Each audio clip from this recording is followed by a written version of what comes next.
The movie starts at the annual United Nations Global Warming Conference in New Delhi, where paleoclimatologist Jack Hall is giving a speech. He warns the delegates that the Earth is soon going to face a polar catastrophe, which will turn everything into ice. When some of the delegates inquire about the time left, Jack mentions that it may take some centuries, but if the usage of fossil fuel isn't lessened, their own grandchildren will face the consequences. After the conference, Jack meets a representative from the National Oceanic and Atmospheric Administration, Terry Rapson, and the duo begin chatting about their respective findings. As they discuss, it snows heavily, implying that climate change has already begun, or maybe it's just winter.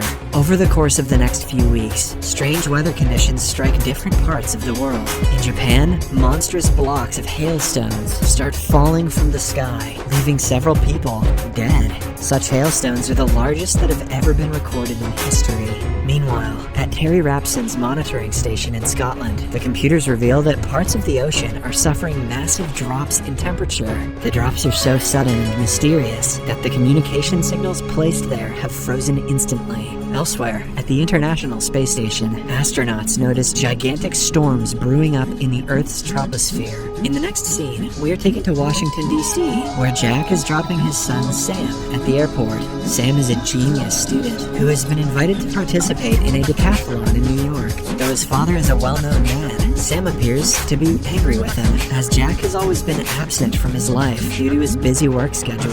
Nonetheless, he assures Sam that once he retires, he will have all the time in the world for his family, unless they're all dead. Later, when Sam, along with his best friends Laura and Brian, arrive at New York, they notice a large flock of birds flying towards the west, as if they are trying to escape something. In the meantime, Terry calls Jack from his monitoring station and informs him about his findings. He says that the polar catastrophe is approaching them rapidly, and that they have no time to escape it. When Jack inquires if it is bad, Terry replies that something like this hasn't happened in the last 10,000 years. Following this, we are taken to a weather monitoring center in California, where a technician is enjoying his time with his girlfriend. Just then, he receives a distress call from a man who reveals that it is raining hailstones in LA. Hearing this, the technician turns on the television and is taken aback to see that hailstones the size of golf balls have ravaged parts of the city. He immediately calls his boss and tells him to issue a tornado warning in the state of California.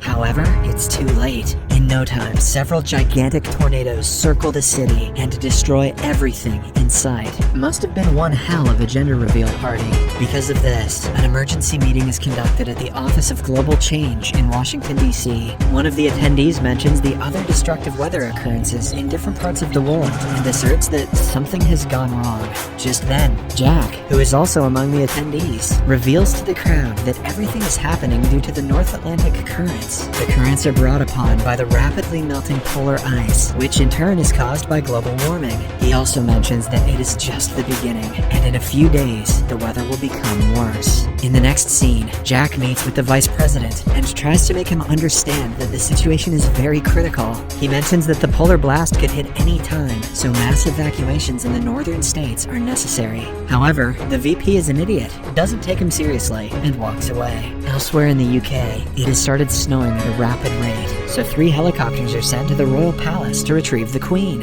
However, on their way, they pass through the eye of the storm, which causes their instruments to freeze instantly. In no time, the chopper blades also stop working, and all the 3 helicopters crash to the ground. One pilot manages to survive the crash, but as soon as he opens the door, he is frozen to death. Back to Manhattan, Sam and his friends try to get back to DC, but all the transport services have been derailed by the heavy downpour.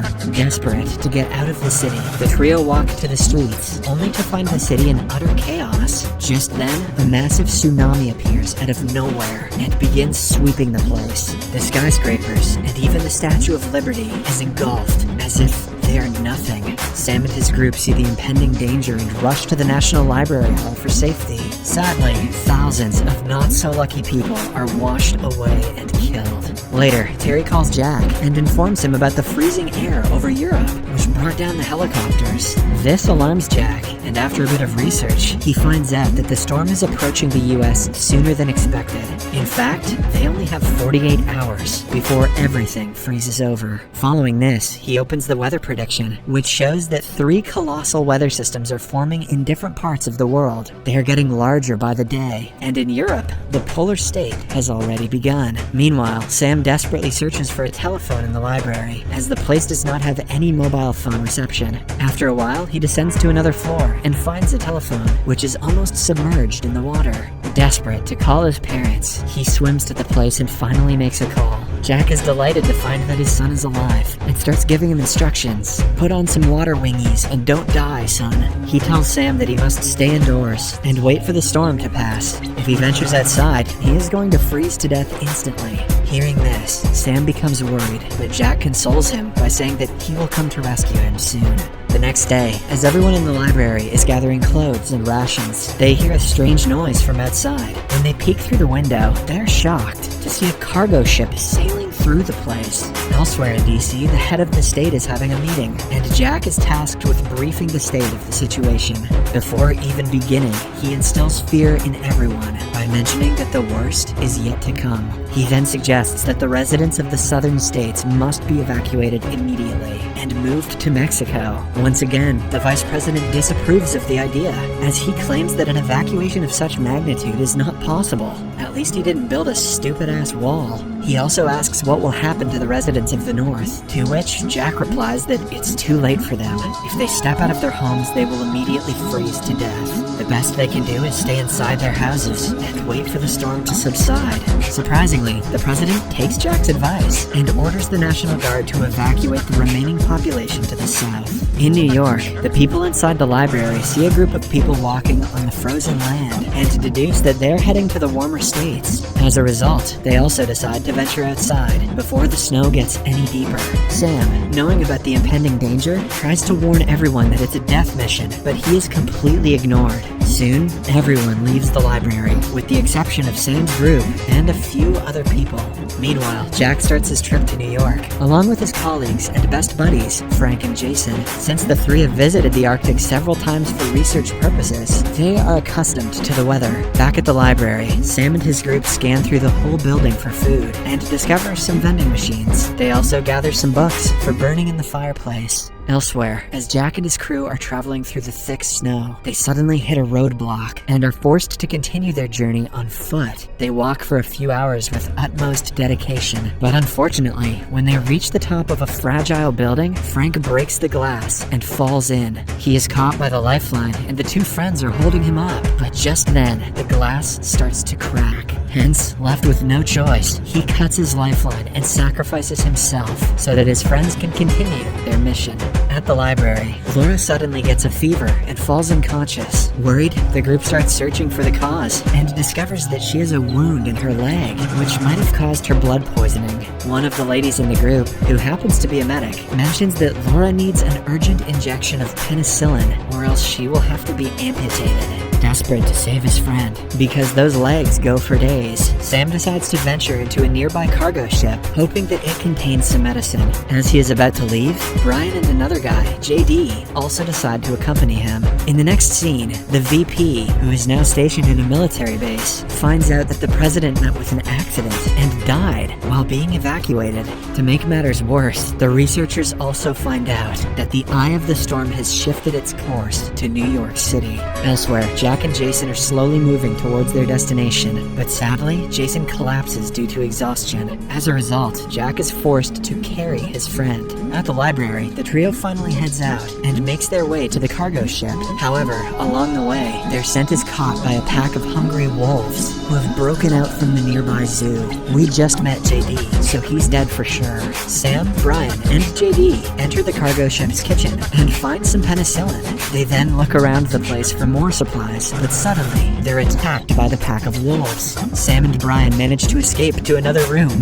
But JD is severely bitten, I knew it. Still, they manage to save him from the hungry beasts. As the three brainstorm different ideas to escape the situation, Sam looks outside and sees the skies clearing. He then realizes that the eye of the storm is nearing them, and that they don't have enough time left. Hence, he puts himself in harm's way, and makes his way outside to lure the wolves away from the kitchen. He then runs through the abandoned ship, narrowly escaping the wolves. After a while, he catches up with his friends, but by this time, JD is unable to stand. Hence, Sam and Brian bring a sledge and drag their friend to the library. On the other hand, as Jack is dragging Jason through the thick snow, he also notices the eye approaching at a rapid speed. Wasting no time, he starts rummaging through the snow for any houses. Fortunately, he finds an open vent and throws Jason inside before getting in himself. As soon as he closes the door, the frost attacks the place and freezes everything that it touches. The boys also reach the library just in time and narrowly avoid death. They then scramble to keep the fire running, as it is the only thing that can save them from the brutal cold.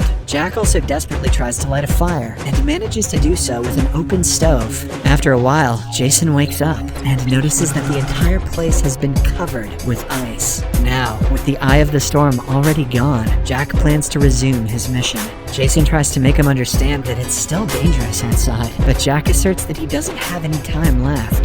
That night, the two sleep in a tent and contemplate the future of humanity. Jack mentions that humans have survived ice ages many times, but if they are not careful enough, they might go extinct in this one. Finally, after weeks of disastrous weather conditions, the International Space Station spots some good signs. They notice that the storm is dissipating in Europe, as they see a landmass for the first time in several weeks. At the same time, Jack also gets out of the tent and sees that the skies have cleared. The sun has also come out. After walking for a while, the two come across the frozen Statue of Liberty and several ships which have sunk into the ice. They have finally reached Manhattan after enduring days of excruciating pain and suffering. However, when they reach the exact location of the library, with the help of a GPS, they are devastated to learn that it has been completely swallowed by ice. With all hope now gone, the two prepare to leave, but just then, they notice a small opening in the snow. Wasting no time, Jack enters the library through the opening, and Jason follows him closely. The two then begin looking for Sam, and fortunately, after a bit of looking around, find him. It turns out that Sam and his group are still alive because of the fire. With this, the father-son duo finally meet after weeks of separation amidst the terrifying weather conditions. Following this, the scene cuts to Mexico, where the new president is informed that there are survivors in New York. The news excites him, and he announces live on television that he will be initiating a major rescue operation to retrieve anyone who is stranded in the northern states. In the final scene of the movie, the choppers reach Manhattan, where several people are found to be alive. They have gathered on the rooftops, waiting to be rescued. The helicopters also reach Jack and his group, who are finally taken to the south. The movie ends as an astronaut